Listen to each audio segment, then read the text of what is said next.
don't we start, if that's okay?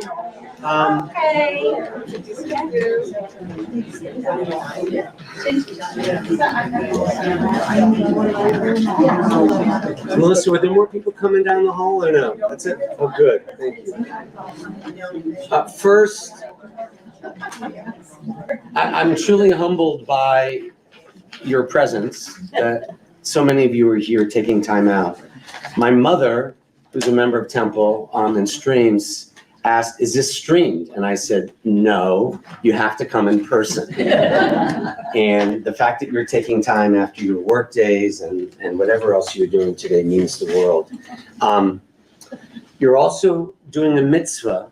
If we were discussing surgery, which is also sacred, if we were discussing literature or math, it would be interesting, but not a mitzvah. But when we discuss Judaism, of course, it is a mitzvah. Mitzvot are not just deeds, they're also rituals. And we take for granted, those who aren't Jewish have pointed out to me, like y'all's is the only religion that elevates learning to a religious category. And so so the way that you end the blessing, and you all get credit for doing a mitzvah tonight, is everybody say la'asok, which is the same Hebrew word for wrestling, like wrestling, asika. B'divrei Torah. That means wrestling with sacred ultimate matters, not just mundane ones. So you know how do you fill it in. We're not going to light the Hanukkah candles. So after we get to Asher Kichanu B'mitzvotav, it's la'asok b'divrei Torah. And then everybody can go home tonight and you did a mitzvah, nothing else tonight. Ready? Baruch atah Adonai Eloheinu melech haolam asher kichanu b'mitzvotav v'tzivanu la'asok b'divrei Torah. I want to thank our ushers tonight, Sylvia Appleton, the face of Temple Israel, and Rich Faber, who gave you these. We're going to look at those later. I also have another handout, but I don't have enough copies of them. I want to share what this is. This is the 22nd year of Jewels of Elul, which are thoughts for every day leading up to Rosh Hashanah. Today's the 17th of Elul, and a week from Monday, after 29 days of Elul, we reach Rosh Hashanah. And this year's theme, there's a different theme every year, lifts the voices of remarkable young writers. In particular, Anne Frank, you know, the exhibit in New York. Well, there's also Anne Frank, LA. And these are essays from 12 to 18-year-olds, winners of the Anne Frank Your Story Matters contest. And their words, which are honest, insightful, I've read them all, full of hope. They call us back to what's missing as we begin tonight's topic, our shared humanity. They're not the voices of tomorrow. They are the truth tellers we need to hear and amplify today. So if you're interested in this, I don't have enough for everyone, but like one per family unit maybe. So if you came alone, you get your own. If you came with someone else, sorry, you only get one. All right?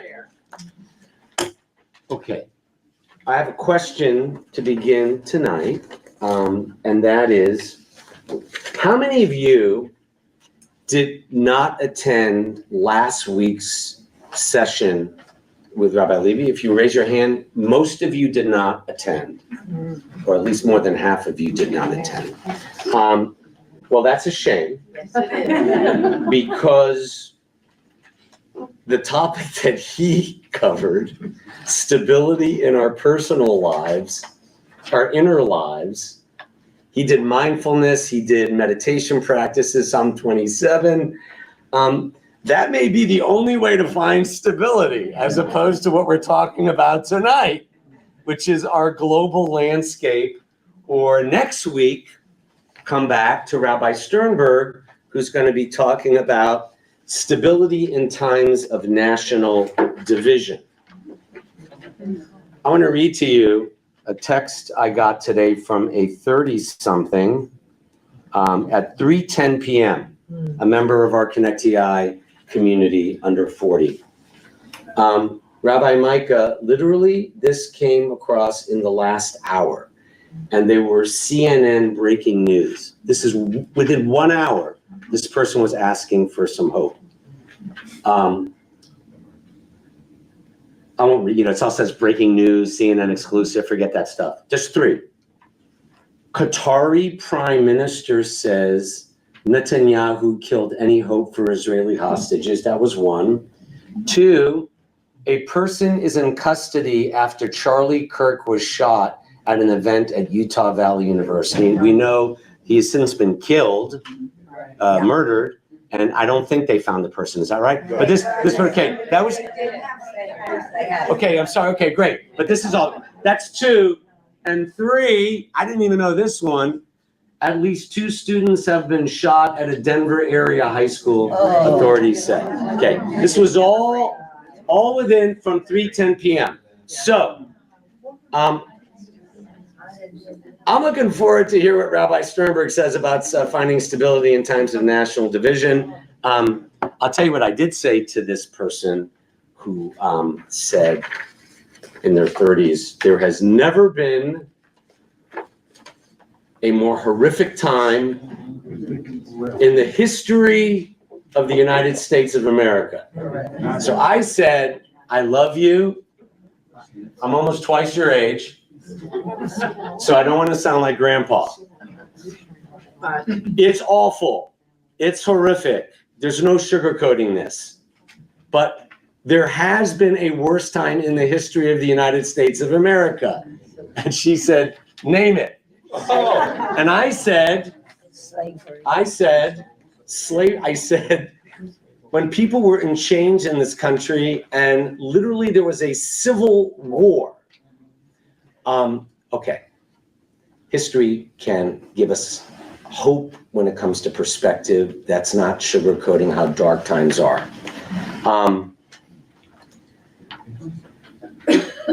There's an irony tonight that I want to begin with in preparing our hearts for the High Holy Days and finding stability. Israel used to be the stability in the Jewish mind in the diaspora, the safe refuge, the escape plan for those of us who don't live in a Jewish state. Had there been in Israel in 1938 to 1942, there would not have been a Holocaust. We know that, right? And the irony now is that Israel itself is unstable. So I want to begin with Israel when we talk about finding stability in the global landscape. And I mean this sincerely.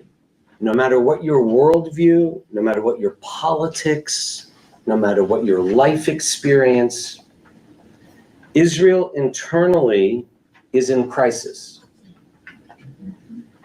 There are those among us on the right and the left who have no questions. There's one camp that still insists on Israel's innocence, like the IDF is the most moral army in the world, right? We relatively, so like Israel's still innocent. That's one camp. There's another on the far left that uncritically adopts the libels of our worst enemies.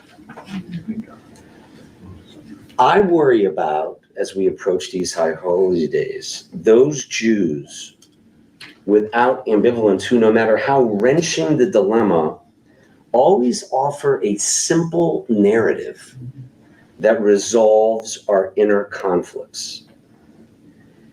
And Yossi Klein Halevi, who is not a liberal, I think was right in saying he's an Israeli.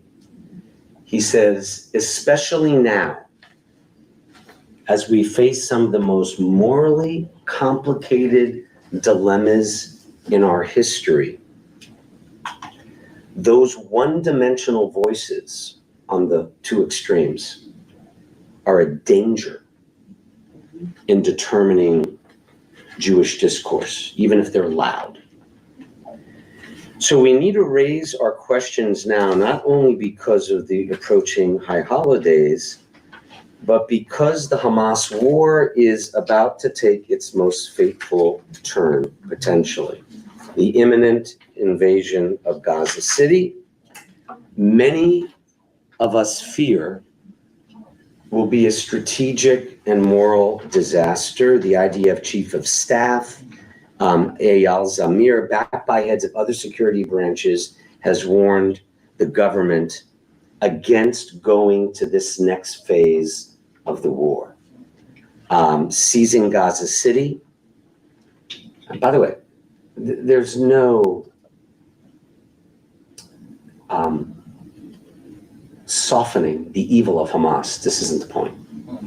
But seizing Gaza City, the IDF chief of staff has said will risk the lives of the hostages. I hope that what I read isn't true, that this has meant the end of the hostages.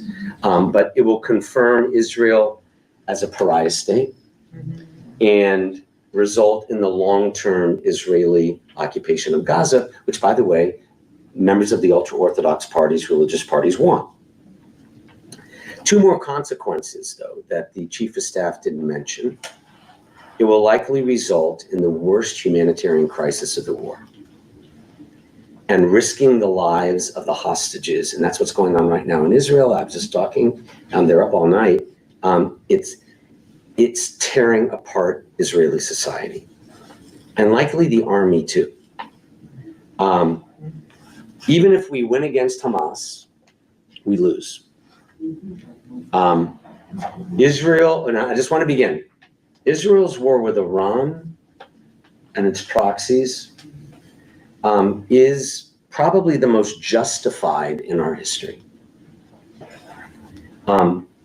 It's a test case for whether terrorism can be effectively fought in the 21st century. But the Gaza phase of the Israeli-Iranian war, in terms of the stability of Israel, it's reached the limits of its strategic effectiveness, and in the absence of a morally credible post-war plan, its justification. The war that began on October 7th is far from over, but its outcome will be determined in Tehran, not Gaza City. And until the Hamas massacre, Israel experienced two strategic disasters. I think most of you in this room were alive or old enough to remember, maybe not you, Sarah. The first strategic disaster was the 1973 Yom Kippur War.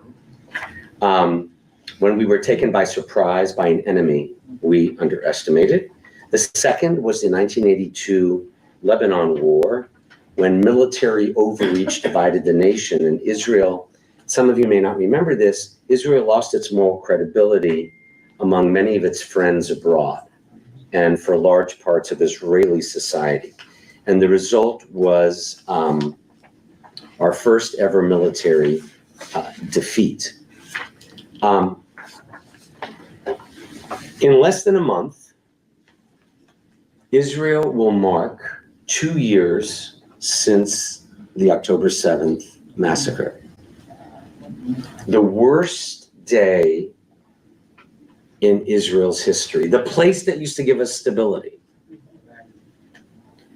Every day of the past 23 months has been a day of war in Israel, in Gaza, and in other areas of the Middle East. Now, depending on your politics, you'll hear about this was a momentous success. Yes, Hamas will not be able to do what it did, even though Hamas is not completely gone. Hamas is also an idea. It's hard to kill an idea. But this past Monday, if you're following the news, I know it's hard to get past by what happened with Charlie Kirk and the Qatari attack by the Israelis today. But you remember Monday? Monday was a bitter reminder that the current government has completely failed its most important mission, which is to provide security and protect the country. Here's a quick run of the Monday headlines. I don't know if you were following it. In Jerusalem on Monday, 6 citizens were murdered. Dozens were wounded in a terror attack. Here's the other thing that a lot of people, I cry every time I look at their face. I make myself look at their faces. 4 young IDF soldiers were killed in Gaza. Hamas managed to throw an explosive device into their tank.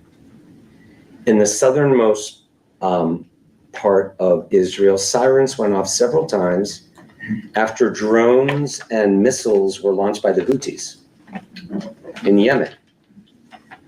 And like, we're like numb to this. But did you know that a drone hit Eilat International Airport? Some of you have been to Israel with me. We flew into the Eilat airport. That airport was hit by a drone, not from Hamas, not from the West Bank, but from Yemen.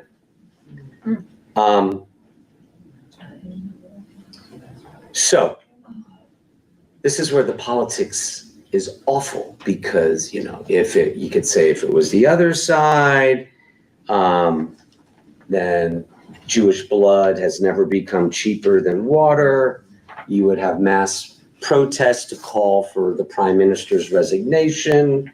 And by the way, as a fan of Bibi Netanyahu back in the early 2000s, when he was responsible for Startup Nation, he became an enemy of Naftali Bennett. All these guys were in the elite unit, Sayeret Matkal. That's how you get into the elite in government in Israel. Really helps if you've been in an elite military unit. And his playbook during Naftali Bennett's tenure, which also dealt with difficult terror events, this was 2021, 2022, was Jewish blood's becoming cheap. There were protests. But nowhere close to what's going on right now, the failure and collapse.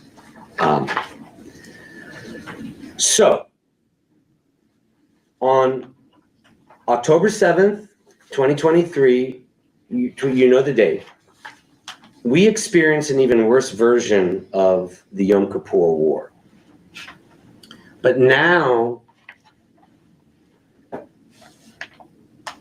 I hope I'm wrong. I hope we're wrong. I hope my teachers are wrong. We may be about to experience a far worse version of the Lebanon War. Let me explain. On the eve of Rosh Hashanah in 1982, do you remember that? I was in college. I remember this. Following the assassination of the Lebanese Christian leader, Bashir Gemayel. Lebanese Christian militiamen massacred hundreds of Palestinians in the Sabra and Shatila refugee camps. Israeli soldiers were on guard around the camps, unaware of what was happening inside. Nevertheless, hundreds of thousands of Israelis demonstrated to demand a commission of inquiry about how the hell did this happen. And Prime Minister Menachem Begin initially resisted it. You know what he said? Goyim kill Goyim, they come to hang the Jews. But the pressure was overwhelming. Even cabinet ministers from the right joined the demand for an inquiry, and Begin relented. It was the Kahan Commission, headed by Chief Justice Yitzchak Kahan, and they found my father-in-law's friend, Ariel Sharon. They were friends. He was the defense minister. They found Ariel Sharon guilty of negligence, not culpability, but negligence.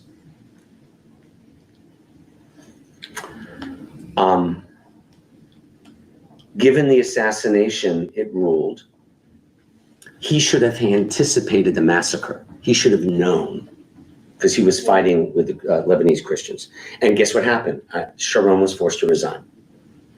Taking partial responsibility for a massacre Israel did not commit was a high point in the moral history of the Jewish state. It was a high point of the moral history of the Jewish state that Begin's party insisted that their defense guy step down. So, as Rosh Hashanah approaches, we're at a moral crossroads. Again, and maybe the most profound move of the high holidays is not that God puts us on trial, but that we hold ourselves accountable for our actions. Even as, the point is the self-reckoning can no longer be avoided. That's what's about to happen, no matter what your passions. Now, I want to move away from Israel. I'll come back to Israel, and there will be time for you to share, your thoughts. And I will end on a note of hope, I promise. It was hard to find, given the topic I have tonight. I wanted Rabbi Ross's let's find stability within. But the global Jewish community is moving, I'm going to talk globally, to a fundamentally different state of being. And we're only in 2025, okay, of this century. Changes underway are going to have a profound impact on Jewish identity and community. Think about what we have encountered since the year 2000. We're only up to 2025. The 2008 economic recession. The Madoff scandal. That was no small thing. The rise of the social media revolution.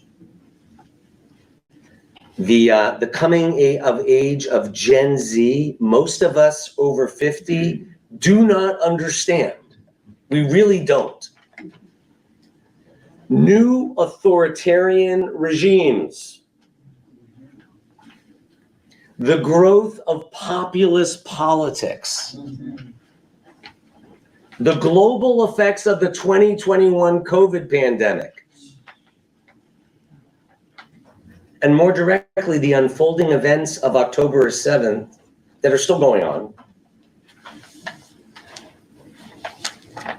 You can't be a historian when you're close to something. We're still in it, right?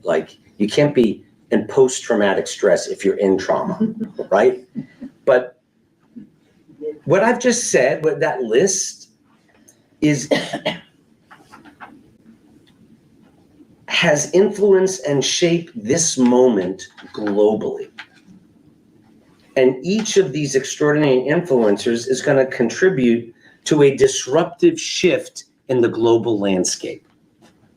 My Hebrew Union College professor has laid out the elements contributing specifically to the undoing of the contemporary Jewish story. So I want to give you cliff notes about this moment. That's the headline. With the rise of both radical left and right political ideologies that are altering and undermining parts of the civic agenda, we are encountering a new era of uncertainty, challenging the status and the state of Jewish political interests. Point one. That's this moment. There's the second headline, the downsizing. The demise of Western religious traditions will also leave Judaism in a more precarious place as our institutions and leaders contend with shifting demographic realities, further weakening Jewish engagement.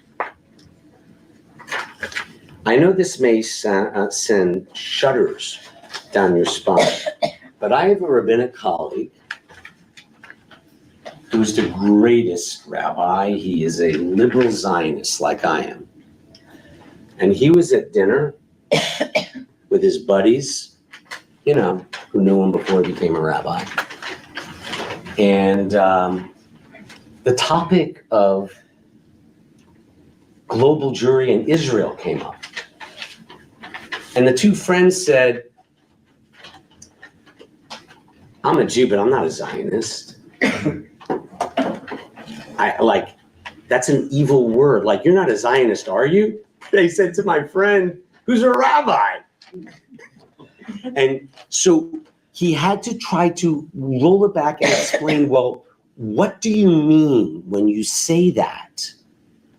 But it's all, so beyond Israel, this this moment, this sense of who is a Jew and what is a Jew is no longer Orthodox conservative reform. That used to be the question, right? It's, are you a Jew or a Zionist? As if they're separate. Then there's the rise. We talked about the downsizing of religiosity among the younger people, right?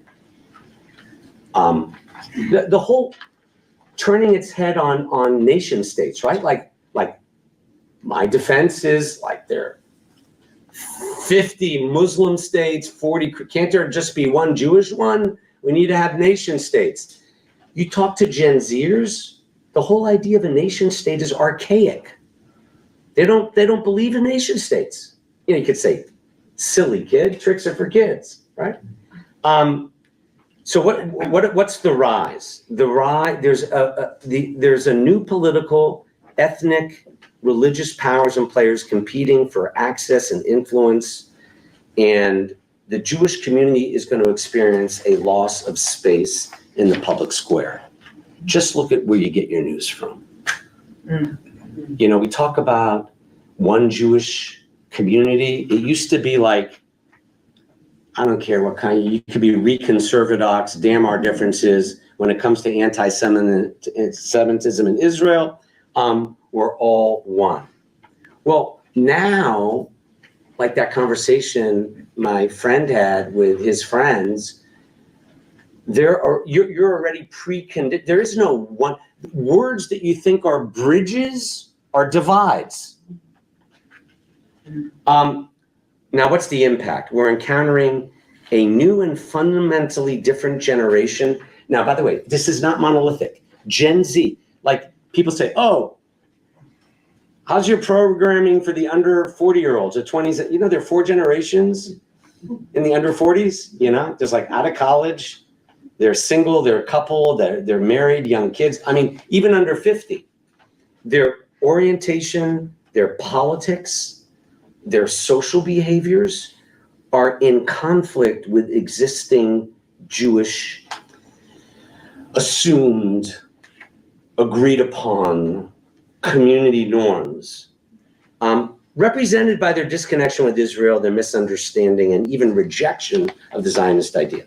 So the challenge, we could talk about the challenge. What's the challenge? The impact of social media and AI must be seen as upending core beliefs and undermining the idea of truth. Like, truth is now up for grabs. And in the Jewish context, these new technologies are creating major challenges, not just to our defense of Israel, but connecting people to Judaism and the welfare of Jews. So I can just tell you, like, you know, I don't believe we should criticize other people's streams. We should look at our own. And tikkun olam, everyone knows what that is, right? Right? Like, it's amazing. Like, you don't speak Hebrew. Everyone knows what a mitzvah is. How do you say Badid in Judaism? Mitzvah, right? Tikkun olam. How do you say faith in Judaism in Hebrew? People, okay, there are a few of you who know. Most people don't. Emunah. Like, why? Because in Judaism, you are what you do, not what you profess to believe. But social justice, and count me as like cheerleader, is an extension of Judaism. It's not a substitute for the Jewish people. That's what's happened with the polarization right now. The ideologies, I don't put it that way with the conversations I have with my 20 and 30 something friends, but I'm aware that that's where they begin. They begin with ideology, and there's nothing wrong with social justice ideology, but we never taught them about caring about, the family. What's the undoing? Israel, I don't have to tell you, you probably read more than I do, is facing both external and internal challenges, contributing to new pressures on its democracy. Yes, the establishment is still very connected, the federation world, but most of America, Jewry, 89% of whom are not Orthodox nationally, 89%. In this city, in terms of real orthoprax, under 20% in terms of bodies, in terms of actual bodies. So many core and sustaining, many distinctive factors that support our notion of Israel and the global Jewish world are likely to disappear or become minimized. In other words, we're experiencing a profound disconnect. People are into their Judaism, into their spirituality, into being Jewish, quote, religiously or ethnically, but not globally. Tonight's subject.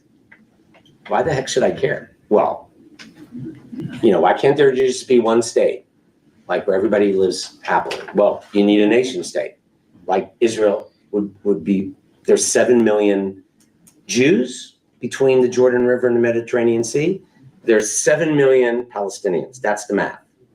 2 million in Gaza, 3 million on the West Bank, 2 million Israeli citizens of Israel, Arabs. 22% of the Israeli citizenry are Palestinian Israelis. So the choices are either kill each other off or find a way, right? And the crazies, the ultra-Orthodox messianists don't really, and so where we have to begin this conversation about stability in the global context with people younger, when I say younger than 50, is not to argue anymore. I've stopped with my arguments. I start with this. I show them a picture of my 3 sisters, to my virtual sisters in Israel. And I say, she has no place to go. Like, we gotta take care of her.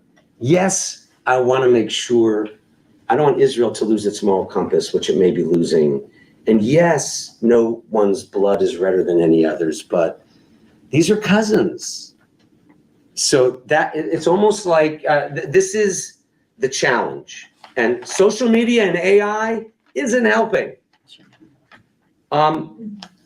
The transition. Now this, again, we're gonna have discussion time. We go to, I think it's advertised 8:15, something like that, or 8:30. We won't go longer than that, I promise. I know this is hard. The joke, why are there 300 Jewish organizations when there are only 8,000 plus Jews in Memphis? So everyone can be a president 3 times. And David Kruger didn't even want to be.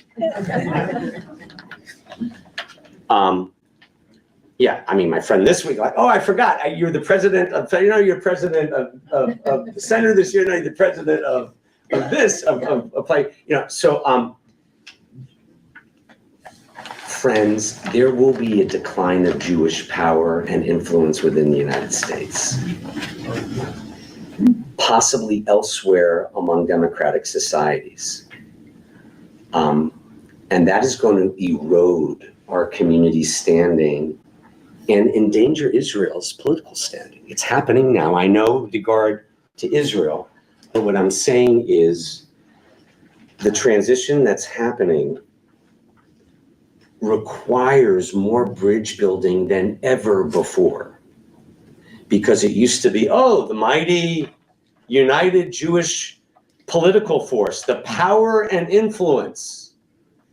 Well, I think we're fooling ourselves. I mean, it may make us feel, the joke where the rabbi goes to the home of a congregant. Her name is Mrs. Stein, we'll call her. And he's told that she's really depressed. And he enters her, it wasn't Fairway Towers, but down by Rhodes, and go in there, and there are all these anti-Semitic magazines, like Jews are taking over the banks and the media and the world. Jews own Hollywood. Jews own the government. And so the rabbi goes up to Mrs. Stein and says, I think I know why you're so depressed. And she says, why? And he says, magazine. She says, oh no, that's my therapy. That makes me feel better. They think we're so powerful. They think we're so influential. I'm not minimizing Jewish power and influence, but we're kidding ourselves in the shifting landscape if we think it's growing. And so we need strategies to build allyship. The reality, I haven't said this word until now, the new anti-Semitism is also eroding the status of Jews, just as it is undermining Jewish security across the globe. And here's the scariest number for me privately, and I talk to my sisters in Israel. Israel, the series is all about stability. Israel, the haven for Jews, right? Jewish survival, go to Israel. 60,000 of Israel's brightest and best have emigrated. This is we're not talking a political study. We're talking about Bar Ilan University and Hebrew University and Tel Aviv University scholars have documented that. The scary part is they're leaving because Israel feels unsafe now. How weird is that?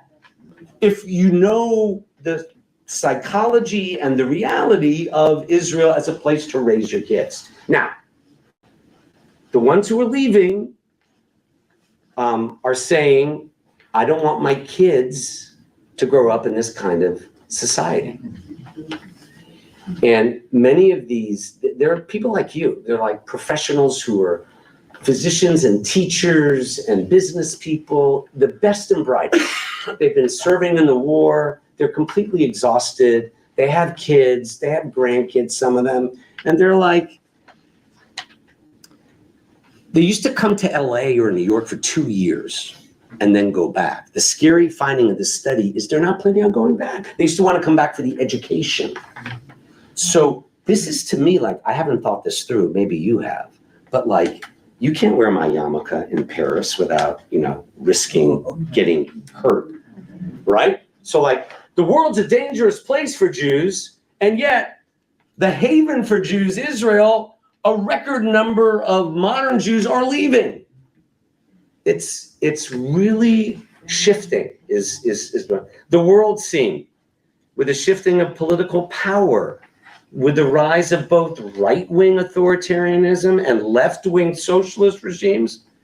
We're likely to see a disruption to traditional political alliances. This is not my area. And relationships, though, that impact Israel's political standing and core Jewish interests. You all have read about this. Like, you lose France, Germany, and Britain, Israel is in trouble. Of course, don't lose America either.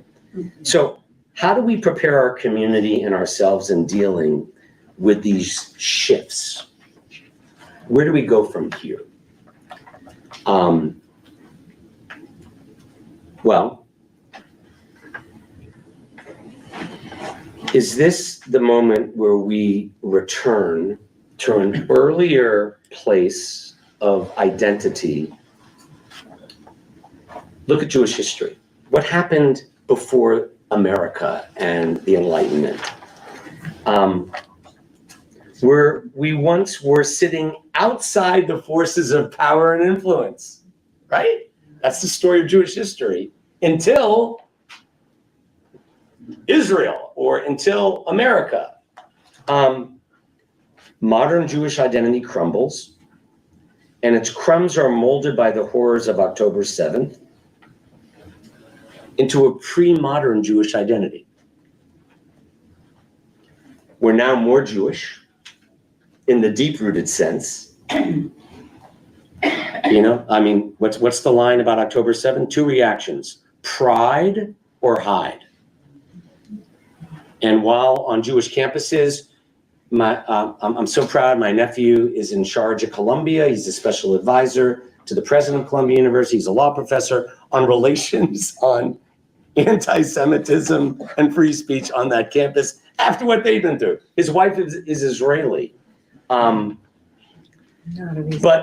he tells me Jewish life is thriving on college campuses despite all the anti-Semitism that you hear. There is an effusion of pride. It's not just, oh, it's terrible what's happening on those college campuses. To be a Jew I know Southern universities are reaping the benefits of what happened at Columbia, but Cornell, where I'm on the Hillel board, had the Heschel School in New York, which is like the elite day school, high school, like conservative, reform, conservative, Orthodox. Of their 100 graduates, like 40 wanted to go to Cornell, even though there's that awful anti-Semitic professor who was pro-Hamas. So the pride or hide, but here's the point. I hope you're catching this idea. We may be reverting back to our pre-modern identity because of all these shifts. We're more Jewish, we're feeling it in the deep-rooted sense, but also in the victimized sense, right? In the victimized sense. Sunlight is now a bit less inviting, and how we understand what is happening and respond to these realities is going to be the most essential test of all Jewish communities, including Memphis in modern times. The Gaza war has not only reshaped Israel's strategic posture, but it's also accelerated a dramatic reconfiguration of American political identity. I want to share with you, did any of you see this conversation? I can't pronounce his name. It's the New York Times. Ross Douthat? Is it Douthat? I'm not sure. And Brett Stevens. Yeah. Did you see this? They, in preparing for tonight, I listened to this. Brett Stevens begins with moral clarity. Israel's response to October 7th was both justified and inevitable. He compares the slaughter of 1,200 Israelis to 12 or 15 9/11s, noting the profound intimacy of grief in such a small nation. His insistence that Israel could not respond echoes all the historical analogies. D-Day, Sherman's March to the Sea, the firebombing of Hamburg. You know, as General Sherman said, what did General Sherman say? War is cruelty. Now, Ross, I can't pronounce his last name. He pushes further. What's his name? He asks not only whether Israel's actions were justified, but is what Israel is doing now, is it wise? Is there a moral threshold beyond which even a justified war, he's just asking the question, is there a moral threshold beyond which even a justified war becomes morally corrosive? If so,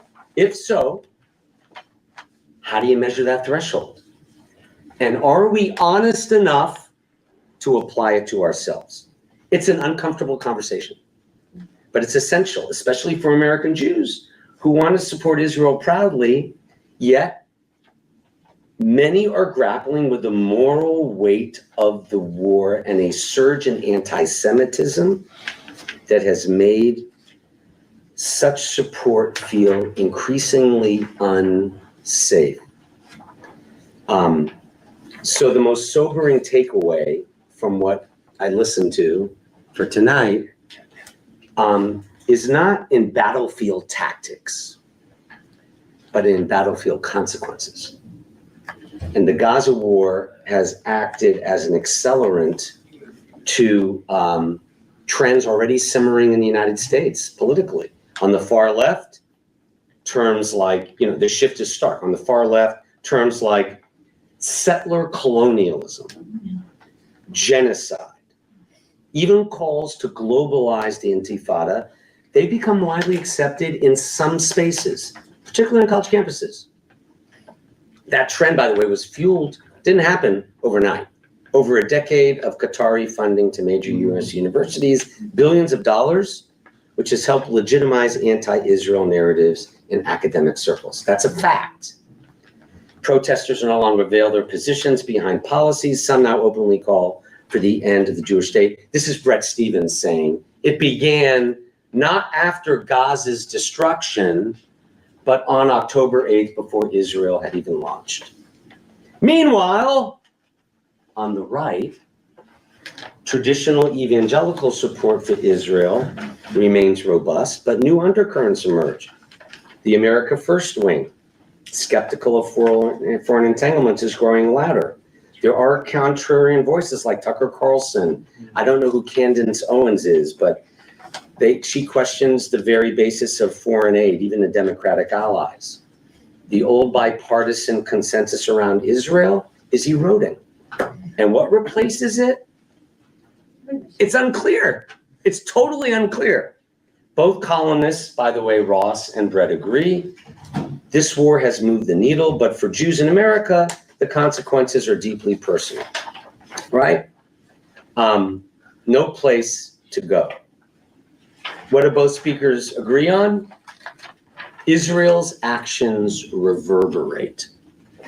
The country must not only survive, it has to consider how its behavior influences the fate of Jews elsewhere, particularly at a time when anti-Semitism online, on campus, in politics is resurgent. So the tension is real. Okay, I'm going to close with what comes next. One consequence of this moment is a renewed desire among many Jews to reconnect with the Jewish community. Okay, there's an opportunity. As anti-Semitism rises and discourse around Israel grows more hostile, many are seeking spaces where they feel understood, where they feel supported, where they feel connected. And synagogues, Jewish student groups, Israel, until recently, trips to Israel were experiencing a resurgence after COVID. But the point is, it's an opportunity for Jewish communities to provide that safe space. And while American Jews are turning inward for strength and solidarity, Israel itself is navigating this complex and shifting landscape. In the short term, it may well emerge from this war. Follow me on this. We may end this war with more secure borders, weaken Iranian evil proxies. We may end this war with even new regional diplomatic openings through the Abraham Accords, yet these strategic gains come at a time when Israel's actions are reverberating as we sit here tonight, reshaping how it's perceived globally and how Jews experience their identity and safety abroad.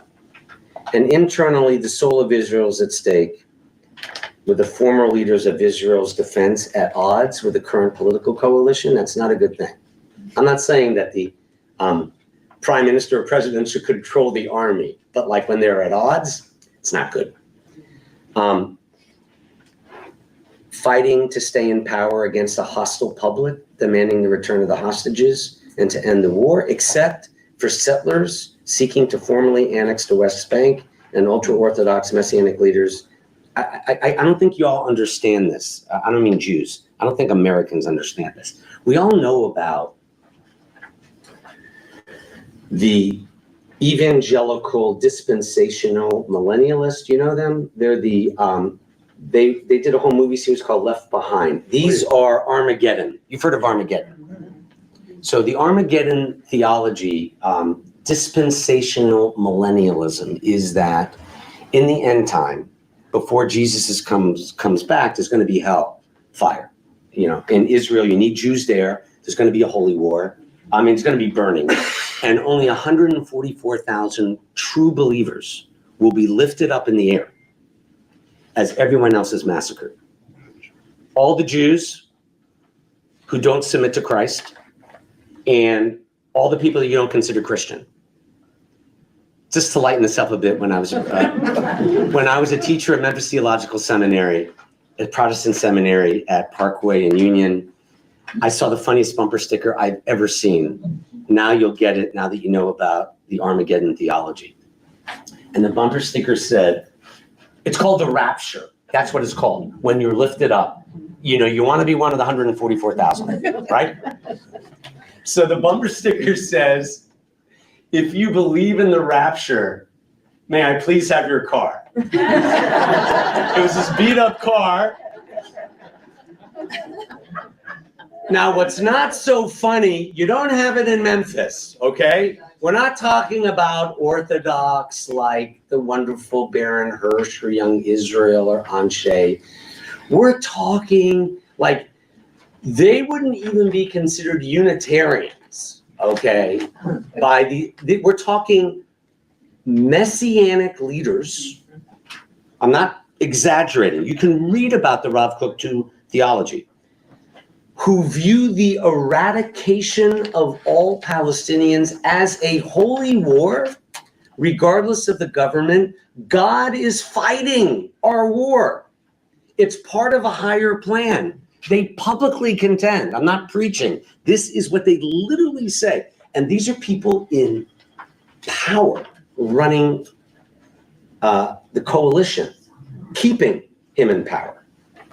So I want to end on a positive note since it's 7:54. And this is not gratuitous. I would say this if I was leaving Memphis right now. I truly believe that places like Temple provide stability in a shifting global landscape. When I represent you at the World Zionist Congress, one of 33 at this World Zionist Congress,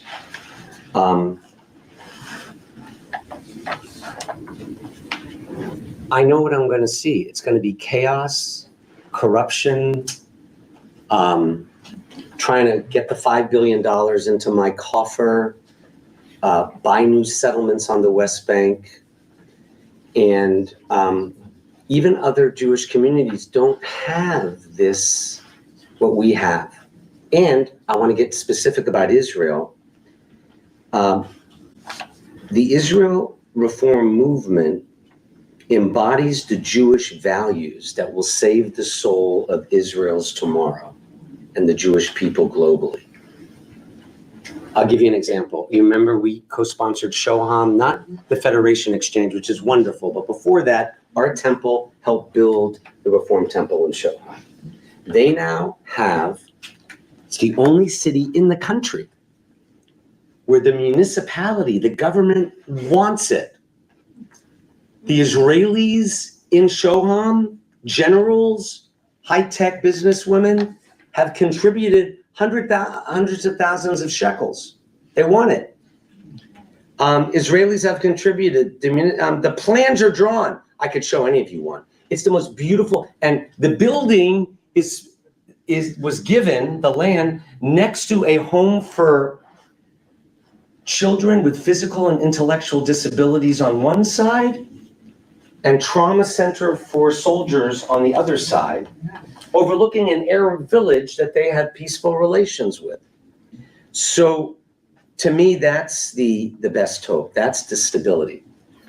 Now, they still need millions of dollars, which we're trying to raise beyond Memphis. It's to save the soul of Israel, Israel's tomorrow. It's not this nostalgic, let's sing Hatikva, we're all one. It's on the ground. Who's going to live there? Who's going to carry forward the dream? Who's going to preserve the borders, but also the soul? Because, you know, you could look good on the outside, but if your inside is rotting, you're dead. So I do have hope, and I've never been more excited about the stability. And, you know, look, at school, like, has, you know, 100 kids and 82% are Jewish, and they're happy kids. They're happy kids. They're not, and what I tell their parents and grandparents is, don't despair. That's out of the question if you're a Jew. There's a reason why. Yeah, I'm not saying we have to be optimistic, but we remain hopeful. I mean, if you look at the story of the Jewish people the last 4,000 years, forget about the Civil War, now we're talking about Jews. In a global landscape, name the era, the Crusades, the Inquisition. What happened to Jews in Arab lands? No one talks about that. It's awful. So, I know you know how blessed we are, how fortunate we are to be in a sane, stable place. Who knew? Not in Paris, not in Rome, not in even, sadly, Eilat's airport last night, you know, that got hit by a drone. But in Memphis, Tennessee, the last time you heard of Memphis in Jewish history is the Haftorah portion of Jeremiah, which speaks of Nof. That's Memphis. It's, I always get this wrong, Upper Egypt, which means it's down. That's, you know, the Tomb of Doom, you know, we talked about the pyramids. Some of you may not have lived here then. So I think that we have no excuse but to be leaders of this stability, even if ironically, we always look to Israel for the stability. They need us, not our money, they need our support. Of course, they need the support for the right things financially, and that's a whole nother story about how that gets political. I want to end on a spiritual note. These are poems. Would somebody read who likes to read poetry? And we can all follow. The first one's on atonement, and then we'll open it up. We'll have 15 minutes of discussion. Please. I've been a hand glider, a digger of desert wells, a tramp, and an addict, but mostly I have come up empty. My heart is buried and distant and oddly focused elsewhere. A never land of wilderness and barren landscape, bereft of meaning, of love, of belonging, of longing for anything real. How did this place become my home? I am lost, I am gone. Break the shackles, the binding of a sad and empty heart. Free me from past afflictions. Banish the stupor from my numb and crackling soul that insists I reach for dust day after day.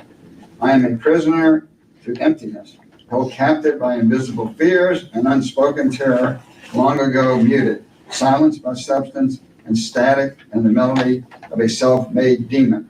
Speak to me of story, invisible God, of return, of home, of soul, of pain, of a light before the unsteady balance. Teach me to touch again, to be touched, to feel. I want my days. Backside, you're reading beautifully, Ricky. If you'll read the backside and finish it. I want my days. And she, this is Rabbi Karen Kadar. She anticipated you're turning the page because you repeat the same words.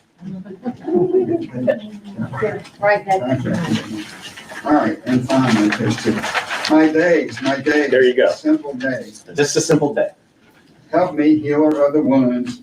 Demand of me atonement, lest my introspection becomes another selfish indulgence. Cast me out, send me forth, and then catch my soaring spirit, lightly snaring me in the net of a better day. Hold me, keep me, protect me.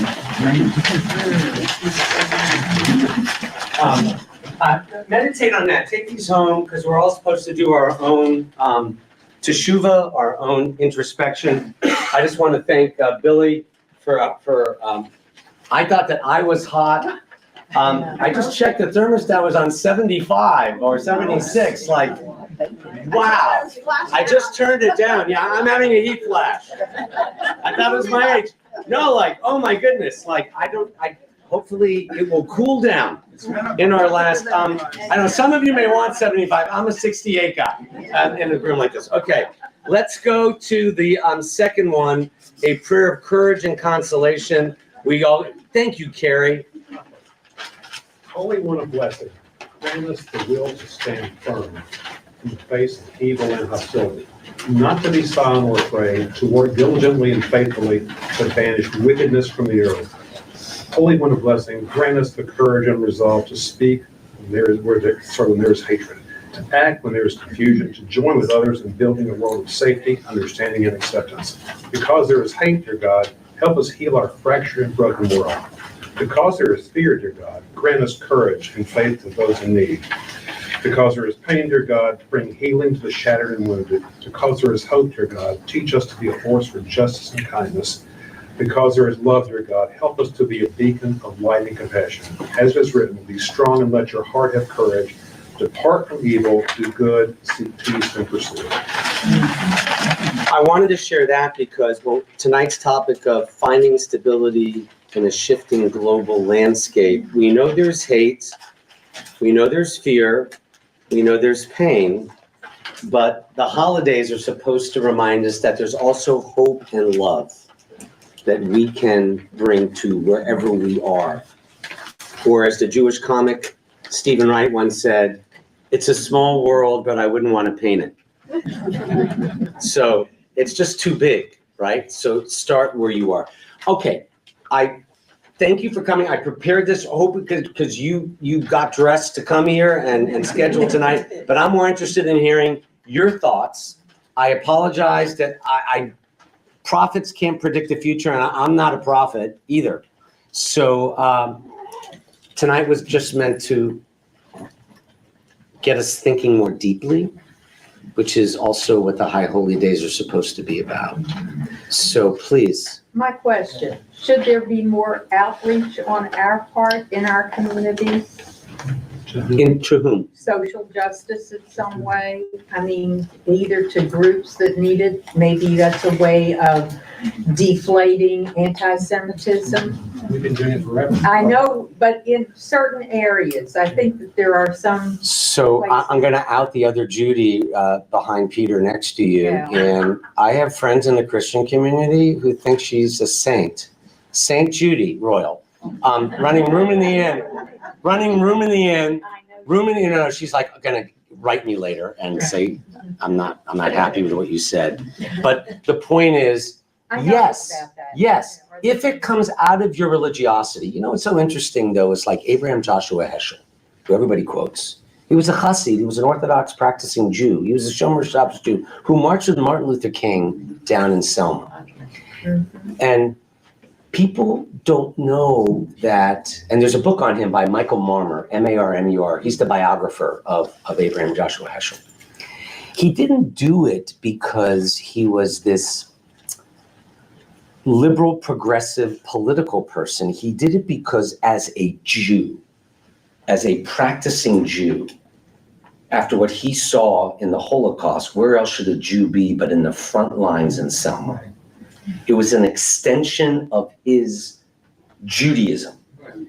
So yes, I know that she's upset with me already, and others of you who volunteer, she's not the only one in the room. But like, why are you doing room in the inn? Why are you teaching kids? Why are you doing literacy? So yeah, the question is, what's social justice and what's social action? In other words, some are like advocacy political groups. Others are more about making the community a better place by helping. And I think we ought to give ourselves a little credit. We do a pretty good job here. Most Christians think, I play this game with your friends. out of 1 million people in Shelby County, how many would you guess are Jewish? So I've heard ranges from 50,000 to 100,000. I swear. That would be good. And I'm like, they can't believe they're only 8 to 9,000. What are you talking? Less than 1%. But look at MIFA. Look at Meals on Wheels. They're a whole Jewish. Yeah. So I think yes. If every city did what this city does Jewishly in terms of getting involved, this synagogue, be a better world. Yeah. Please, Peter, and then Sarah. So, 2 comments. Please speak up so they can hear you. Okay. I enjoyed much of what you said, but I do have an issue with some of the Good. other things. Good. First, many years before any of us walked the face of this earth, a philosopher said, the youth of today is stupid, loud, petty, and you would be shocked to know who he was, Socrates. So, our youth is dumb. Hopefully they become wise. And every time I look at Gen Zers, I lose back feelings because I say, how can it be that stupid, that uneducated in an age of, everything being at the fingertips? That's number one. The second thing is the idea that everything is nuanced. Everything has to be a nuance. So yes, music, love, cinema, yes, there are nuances. But I'll speak for myself. In medicine, there are no nuances. As a surgeon, you don't want to see the surgeon wringing his hands, saying, well, it could be this, it could be that. Are we being proportionate with the amount of antibiotics we're using because let's give the virus a chance? No, we don't do that. So when it comes to chess, when it comes to physics, when it comes to consulting, because medicine, there's a yes and there's a no. And you don't want to see this equivocating, the hand wringing, because you will lose. You're gonna cost the life of a patient. Bibi Netanyahu, begging, even Golda Meir knew it because a lot of them were Holocaust survivors or they've seen it. So when you look into the abyss and you realize what Islamism is, and this hatred did not start on October the 6th, it's been there forever, since 633, and all you have to read is their books, off Islamic websites, and you say, oh, that's what they got, hit them on the neck, kill them where you find them. And I'm thinking to myself, okay, they always throw it back at us and say, well, Amalek. Okay, how many Amaleks have you and I killed last week? How many Jews are killed last week? Is there any reason why a Jew in New York should have to hide his yarmulke? Okay, is there any Jew in my former, and we spoke about it, alma mater, have to do this? So let me take you to Colombia. Claire Shipman, who's the president, is not a nice person, okay? Not a friend of Israel.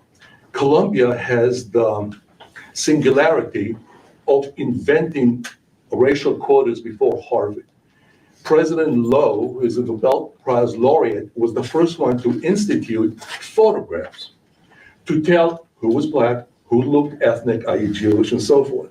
And you go, okay, in my time there, they gave exams on Yom Kippur Day when we had 30% of. So you go, is this Germany? I mean, do I have to excuse myself now? And coming to see now where Butler Library was raided and Jewish kids had to be guarded. Right. I hear you. I know it's your alma mater. I just want you to, Joshua Mitz, my nephew, his wife is an Israeli PhD at Columbia, specializing in counterterrorism.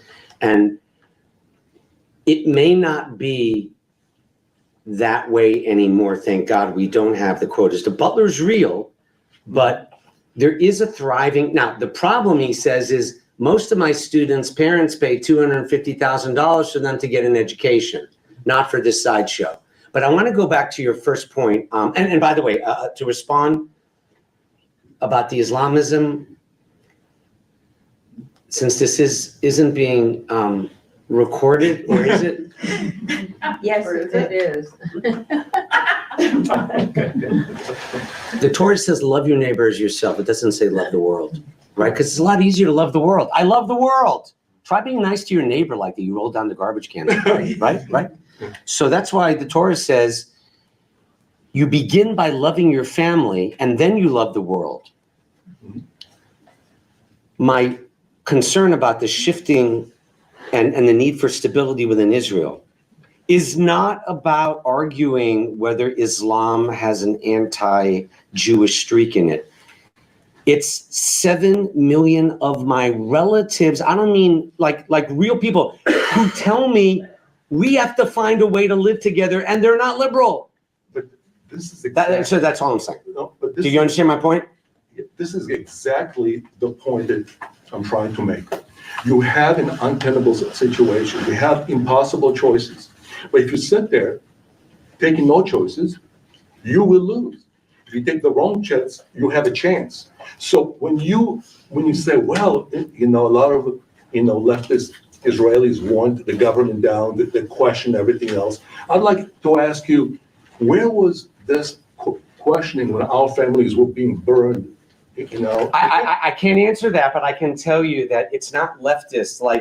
It's the form. I'm saying there are four opposite. Listen, here's the problem in Israel. Just so you know, there are four opposition groups to Netanyahu.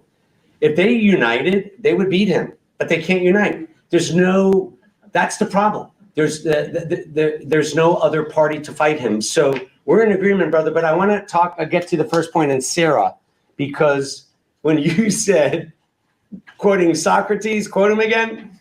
Well, what did he say about youth? About today is loud.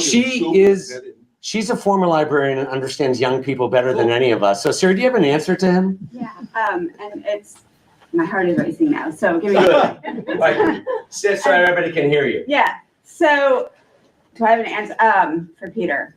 What I was going to say was, and this is an answer to you as well, it is deeply upsetting to me, and I think all of us, that the Jewish history of social action and social justice and tzedakah and all of that is not enough to confront and reduce anti-Semitism, right? That is deeply, deeply upsetting, but true, fortunately. There's a lot of research around talking about that. Does not actually decrease anti-Semitism, but we do it, right, for our Jewish values and ethics, right? That's an important point. Yeah. So what she's saying, Judy, is it's good, but it's not going to necessarily reduce anti-Semitism. But Thank you. What I believe, based upon research that I've done and some things that I'm doing in my work now, right, is that what does help us confront anti-Semitism is honesty about its effects on our lives now, right? And honesty about its effects on our children's lives and on students' lives.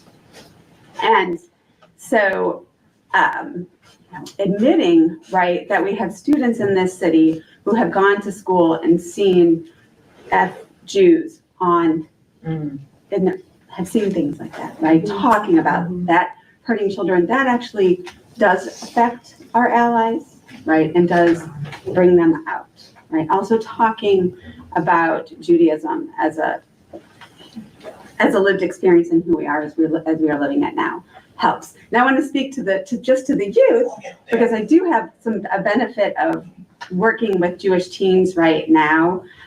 Tell them what you do. I didn't want to out you, but go ahead. I'm the community relations manager at Memphis Jewish Federation, and I have a fabulous program called Student to Student, where kids go out in the community. It's new. They haven't done it yet, but it's worked around the country, where students go talk to their non-Jewish peers. But what I wanted to say to that is, in the applications for our current incoming students, I have seen the most beautiful expressions of love for the Jewish community coming from teenagers, just unbelievable pride and strength and wisdom, right? So that's some hope. That's Sarah. We could listen to you all night. And along those lines, I want to hear Louise. But for those of you who arrived late, these are the writings of youth from the Anne Frank contest, and they also echo what you just said. Yes, please, Louise. I have a question, because most of us are in a world where we're with lots of Christian families and lots of Christian people, and because Israel's very much in the news, and they know I'm Jewish, and they want to know how I feel about what's happening in Israel. And I'm sure many of us have been. In Israel or Gaza? Both? Israel. With Israel in regard to Gaza. Understood, Louise. And what I'm finding is it's very difficult for me to explain to them the inner workings of the government in Israel and what's going on there versus what's happening in Gaza. And anyway. So what do you say? I say that you know what I say, honestly, and it's maybe inane and stupid. I'm sure not. I don't agree with what the Israeli government is doing a lot of times, like I don't agree with what the United States is doing a lot of times in their government. But I am a Jew and I support Israel, but I feel very, very sorry for the innocent people in Gaza. Sanctity of life, pikuach nefesh, is, look, you could frame this no matter what the country, governments and innocence. The innocence. And that's essentially what you're telling to your friends. So, right, some of us may feel that way about this country, depending on which administration is in power. And in Israel, it's the same, but it's reached a point now, unfortunately, too. Like, I heard that this murder today, like, it's all over, I don't do Twitter or X or whatever it is. Like, you can not reenact, you can watch the actual murder of this poor guy, right? You see the murder, you could see. And similarly, your Christian friends, our Christian friends, we could talk about Hamas holding up the distribution of food, but the fact is kids are starving and there's a famine, and it's very, and as a Jew, my heart aches, our hearts ache. Don't tell me that your heart doesn't ache. It's okay to say that, right? Please, Gary. Sorry, just a question. Good. Who is responsible for all the starvation in Gaza? The answer, God, Hamas. It's not Right, Jews. I know, right? No. Yeah, those answers, I know we've been giving them, Carrie. I understand that, but one other thing is that Yeah. we talk about what Israel is doing. Do you know what the real statistics are of Gazans who've died directly because of Israeli action? Do you know what the real numbers are? Nobody does. You can't believe Hamas. They're all crap. It's all lies. Okay, I'm gonna say. No, Carrie, I'm glad you spoke up, because what her friends are saying, and other friends, maybe your friends too, is you're right, they're liars. It's not really 65,000. Right. It's probably like 15. But how many dead kids does it take to turn you? If it's used as propaganda, I know it's used by Hamas propaganda, but the point is, Israelis, not leftists, are saying there's no strategic end move now. There's no strategy for the post-war. It's just a matter of time. And it doesn't help the hostages. I think, you know what's unbelievable? Yeah, and it's not gonna, well, the point is, everybody here cares so much. If we could just carry this care into the new year, into Rosh Hashanah. And yes, it's true, Peter, a lot of people say silly things, but some of the wisest words are coming from the youth. I see that here. And maybe we just have to lift up those sparks. Please, a few more and then we're gonna be done. Roy. If the war at this point is not wise, are you hearing or reading any other interesting options at this point? Well, first of all, if the objective is to prevent another October 7th from happening again, mission accomplished. With Hamas, I'm not saying mission accomplished. If your objective is to bring the hostages home, mission not accomplished. So I'm not a political person, but if I was advising Netanyahu 6 months ago, I would have said, declare mission accomplished. Unlike Bush, where it wasn't accomplished necessarily, but Hamas, we can't kill the idea. There are going to be political leaders like in Qatar or whatever that they try to kill and they didn't get. But we got to get the hostages home. And We don't want to own, like, I don't know, if with your sculpture, like if I broke it, I would want to own it. But like you break a country, you own it. That's what happened with Iraq. You own it. So I don't want us, so the day after, not just, to me, I guess what I'm saying is, I'm not focused on the day after in Gaza. I'm focused on the day after in Israel. And the society is ripping apart right now because the hostages aren't home. And most Israelis do not see the strategy of this war anymore. They were all for the war, but now it is the government preserving itself, self-preservation of the current But coalition. if they stop the war tomorrow, what happens to the hostages? I don't know. They're not coming home. No. Yeah, no, but the ceasefire. I'm not sure. You all are wiser on what all the ceasefires are, but the point is, most Israelis are saying enough of this war. Most are, and they're not liberals. They're generals. Question.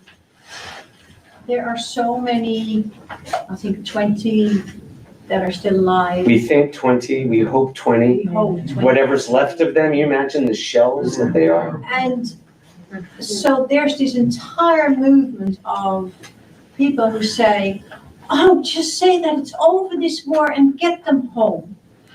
In the meantime, there are young people dying everywhere, both in Gaza, children and soldiers, Israeli soldiers. How many people dying is enough, let's say, per head of the hostages?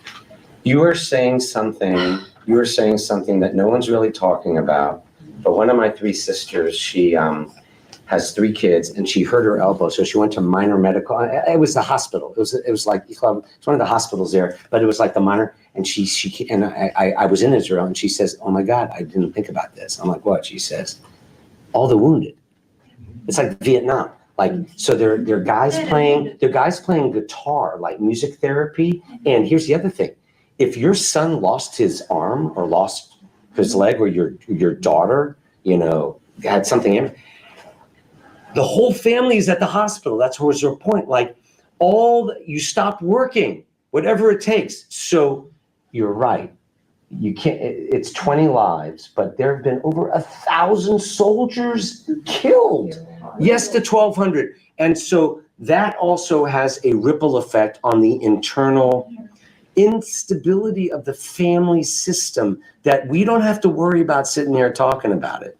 But, and so my issue is not defending, like a peace plan. It's the lives of Israelis like you and me who, yes, there are so many wounded, 1,000 deaths. Like America's 40 times the size. It's be like, so we all know that. We're like, how many? Israel's 9 million. Israel's 1/3 of me. Okay, thank you. Someone had another one. Somebody, please, Ricky, we're gonna end at 8:30 as promised. All right, I'm bringing this up because you asked it at the beginning. It's a little off topic about when in America have we seen this division. Study 1850, it's there. Had a great high school history teacher, best I've ever had. So why do you study history? Because it always repeats itself. And Ms. Jacobs said, no one ever learns. So final point. You were speaking at St. Michael's Catholic Church on Summer Avenue roughly 7 or 8 years ago, and the Holocaust came up. It was COVID, so everyone was spread apart. And I asked the question, Holocaust, worst thing in mankind that we know of. But what happened to Pol Pot, what he did in late 1970s in Cambodia? What about the million Armenians that were killed? What about Rwanda? I don't think people learn history. And if we just go back and study it, I'm not saying we can prevent things, but at least we can prepare for what's going on. And I'm pessimistic that human beings will ever change, as Shakespeare pointed out. But anyway. Okay, since we're really quoting people, I was going to look up Churchill, who said, success is when you fail and fail again. Correct. And retain your enthusiasm and passion for your righteous cause. And Jews We had every reason, name the century, to call it a day. That's right. So yes, history may repeat itself, but our resilience, and we're just hoping Israel has smart people who have learned from history, that's all. What a great, I'm sorry it was 80 degrees for the first hour, but I'm glad it's 68 now, the last hour. Y'all, Shana Tova, Shana Tova. I have these book here of writings of kids, if you want them.